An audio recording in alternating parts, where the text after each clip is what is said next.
The Scarlet Letter by Nathaniel Hawthorne. Chapter 7. The Governor's Hall. Hester Prynne went one day to the mansion of Governor Bellingham with a pair of gloves which he had fringed and embroidered to his order, and were to be worn on some great occasion of state.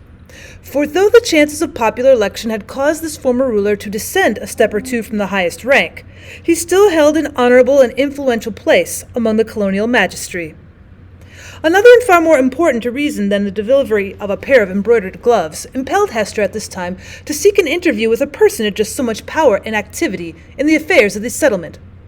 It had reached her ears that there was a design on the part of some of the leading inhabitants, cherishing the more rigid order of principles in religion and government, to deprive her of her child. On the supposition that Pearl, as already hinted, was of demon origin, these good people not unreasonably argued that a Christian interest in the mother's soul required them to remove such a stumbling block from her path. If the child, on the other hand, were really capable of moral and religious growth, and possessed the elements of ultimate salvation, then surely it would enjoy all the fairer prospect of these advantages by being transferred to a wiser and better guardianship than Hester Prynne's. Among those who promoted the design, Governor Bellingham was said to be one of the most busy. It may appear singular, and indeed not a little ludicrous, that an affair of this kind, which in later days would have been referred to no higher jurisdiction than that of the select men of the town, should then have been a question publicly discussed, and on which statesmen of eminence took sides. At that epoch of pristine simplicity, however, matters of even slighter public interest, and of far less intrinsic weight than the welfare of Hester and her child, were strangely mixed up with deliberations of legislatures and acts of state. The period was hardly, if at all, earlier than that of our story, when a dispute concerning the right of property in a pig not only caused a fierce and bitter contest in the legislative body of the colony, but resulted in an important modification of the framework itself of the legislature. Full of concern, therefore, but so conscious of her own right that it seemed scarcely an unequal match between the public on one side and a lonely woman, backed by the sympathies of nature, on the other, Hester Prynne set forth from her solitary cottage. Little Pearl, of course, was her companion. She was now of age to run lightly along by her mother's side, and, constantly in motion from morn till sunset, could have accomplished a much longer journey than that before her.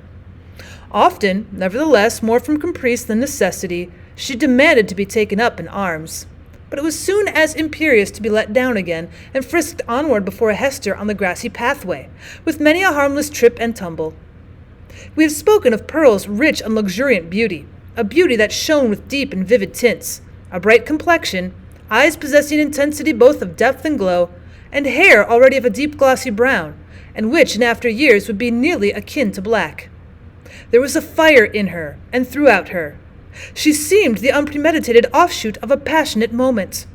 Her mother, in contriving the child's garb, had allowed the gorgeous tendencies of her imagination their full play, arraying her in a crimson velvet tunic of a peculiar cut, abundantly embroidered in fantasies and flourishes of gold thread. So much strength of coloring, which must have given a wan and pallid aspect to cheeks of a fainter bloom, was admirably adapted to Pearl's beauty, and made her the very brightest little jet of flame that ever danced upon the earth.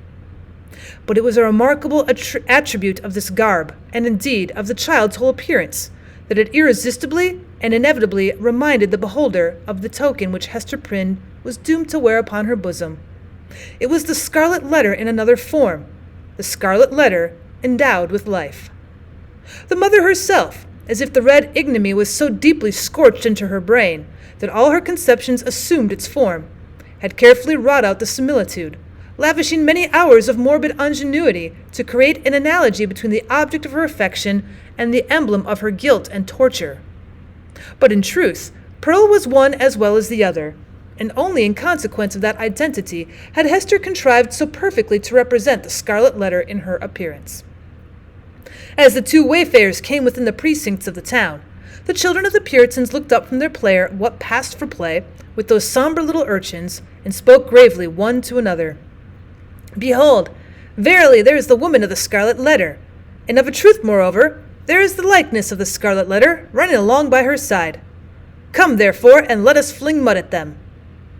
But Pearl, who was a dauntless child, after frowning and stamping her foot and shaking her little hand with a variety of threatening gestures, suddenly made a rush at the knot of her enemies and put them all to flight. She resembled in her fierce pursuit of them an infant pestilence, the scarlet fever or some such half-fledged angel of judgment, whose mission was to punish the sins of the rising generation. She screamed and shouted, too, with a terrific volume of sound, which doubtless caused the hearts of the fugitives to quake within them. The victory accomplished, Pearl returned quietly to her mother and looked up smiling into her face. Without further adventure, they reached the dwelling of Governor Bellingham. This was a large wooden house, built in a fashion of which there are specimens still extant in the streets of our older towns, now moss-grown and crumbling to decay, and melancholy at heart with the many sorrowful or joyful occurrences, remembered or forgotten, that have happened and passed away within their dusky chambers. Then, however, there was the freshness of the passing year on its exterior, and the cheerfulness gleaming forth from the sunny windows of a human habitation, into which death had never entered. It had indeed a very cheery aspect, the walls being overspread with a kind of stucco, in which fragments of broken glass were plentifully intermixed, so that when the sunshine fell aslantwise over the front of the edifice, it glittered and sparkled as if diamonds had been flung against it by the double handful. The brilliancy might have been fitted to Aladdin's palace rather than a mansion of a grave old Puritan ruler. It was further decorated with strange and seemingly cabalistic figures and diagrams, suitable to the quaint taste of the age, which had been drawn into the stucco when newly laid on, and now had grown hard and durable for the admiration of aftertimes. Pearl, looking at this bright wonder of a house, began to caper and dance, and imperatively required that the whole breadth of sunshine should be stripped off its front and given to her to play with. "No, my little Pearl," said her mother. "Thou must gather thine own sunshine. I have none to give thee." They approached the door, which was of an arched form, and flanked on each side by a narrow tower or projection of the edifice, in both of which were lattice windows, the wooden shutters to close over them at need. Lifting the iron hammer that hung at the portal, Hester Prynne gave a summons, which was answered by one of the governor's bondservants, a free-born Englishman, but now a 7-year slave. During that term he was to be the property of his master, and as much a commodity of bargain and sale as an ox, or a joint stool. The serf wore the customary garb of serving-men at that period, and long before in the old hereditary halls of England. "Is the worshipful Governor Bellingham within?" inquired Hester. "Well, yea, forsooth," replied the bondservant, staring with wide-open eyes at the Scarlet Letter, which being a newcomer in the country had never before seen. "Yea, his honourable worship is within, but he hath a godly minister or two with him, and likewise a leech. Ye may not see his worship now." "Well, nevertheless, I will enter," answered Hester Prynne, and the bondservant, perhaps judging from the decision of her air, and the glittering symbol in her bosom that she was a great lady in the land, offered no opposition. So the mother and little Pearl were admitted to the hall of entrance. With many variations, suggested by the nature of his building materials and diversity of climate, and a different mode of social life, Governor Bellingham had planned his new habitation after the residences of gentlemen of fair estate in his native land.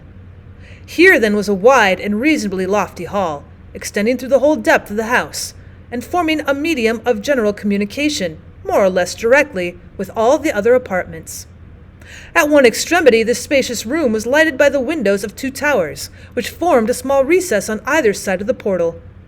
At the other end, though partly muffled by a curtain, it was more powerfully illuminated by one of those embowed hall windows which we read of in old books, and which is provided with a deep and cushioned seat. Here on the cushion lay a folio tome, probably of the Chronicles of England or some other such substantial literature, even as in our own days we scatter gilded volumes on the center table to be turned over by the casual guest. The furniture of the hall consisted of some ponderous chairs, the backs of which were elaborately carved with the wreaths of oaken flowers, and likewise a table in the same taste, the whole being of the Elizabethan age, or perhaps earlier, and heirlooms transferred hither from the governor's paternal home. On the table, in token of that sentiment of old English hospitality which had not been left behind, stood a large pewter tankard, at the bottom of which, had Hester or Pearl peeped into it, they might have seen the frothy remnant of a recent draught of ale. On the wall hung a row of portraits, representing the forefathers of the Bellingham lineage, some with armour on their breasts, and others with stately ruffs and robes of peace.